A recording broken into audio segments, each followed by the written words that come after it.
Hey guys, I know it's been a while since I've uploaded anything. I'm filming this today in Guatemala City, and I just wanted to show you guys where I'm at.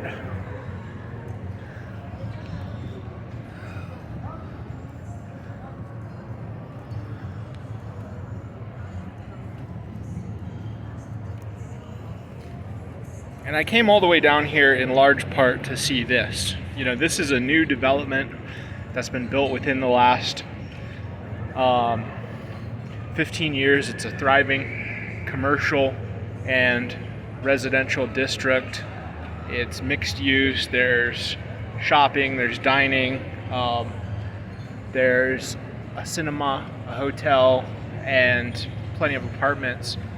And something like this is really pretty remarkable because whenever you suggest building like this, whenever you suggest building, aesthetic traditional architecture, people always say, oh, well, it's too expensive. We can't build like that anymore.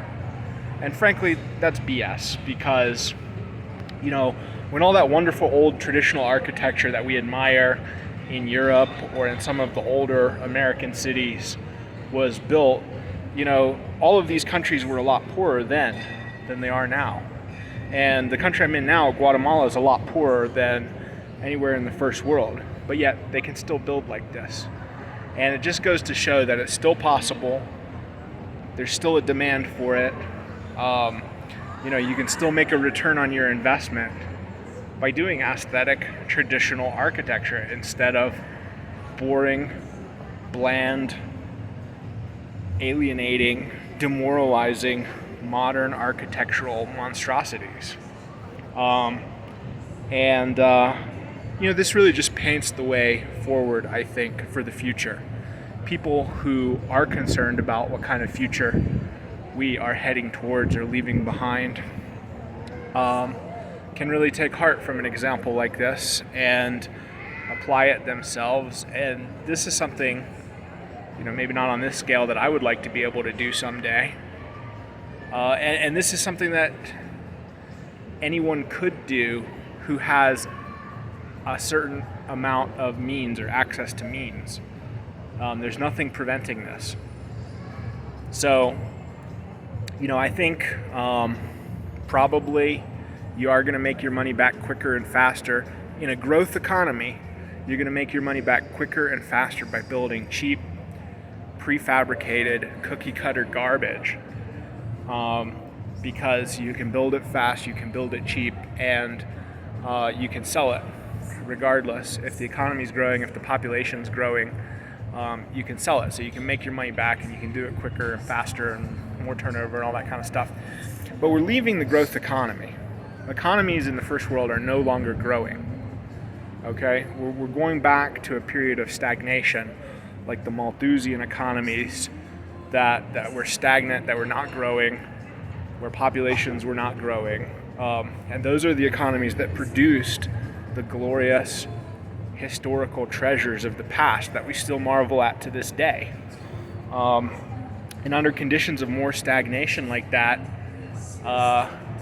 building something for the long term, building something durable, building something where you're not going to necessarily recoup your investment as quick, but it's going to produce returns for a much longer time, and people are going to be more invested in it, and they're going to take better care of it, and they're going to maintain it better because they're going to become attached to it. They're going to start identifying with it and doing all of those things that people do when someplace is beautiful, and puts you at ease, that they don't do when someplace is alienating and demoralizing,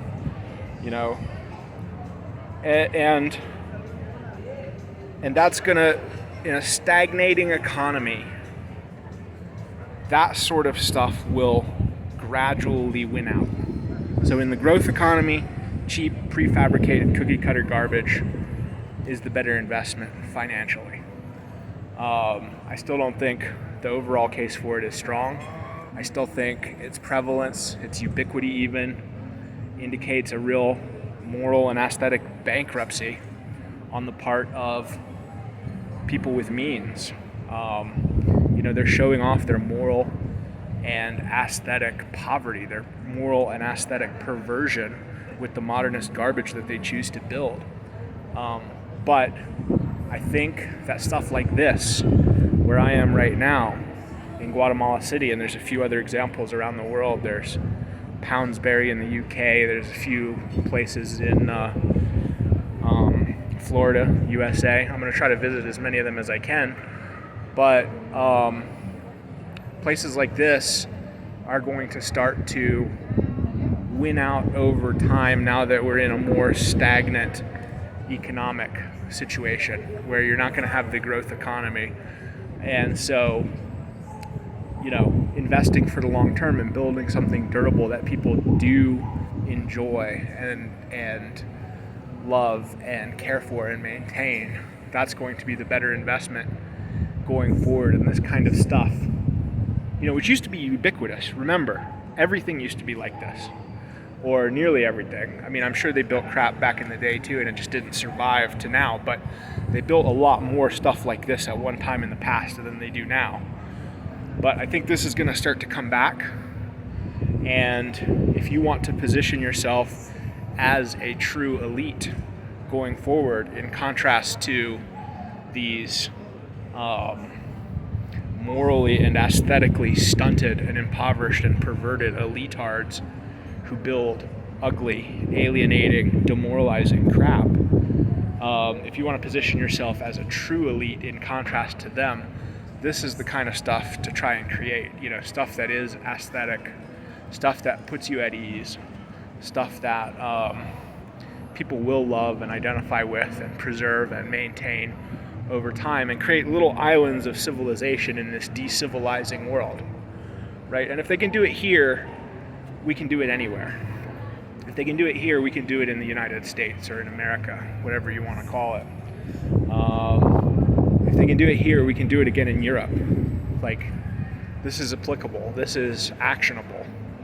And it might be beyond my means at the moment, and it might be beyond your means, but this is something we can work towards. And,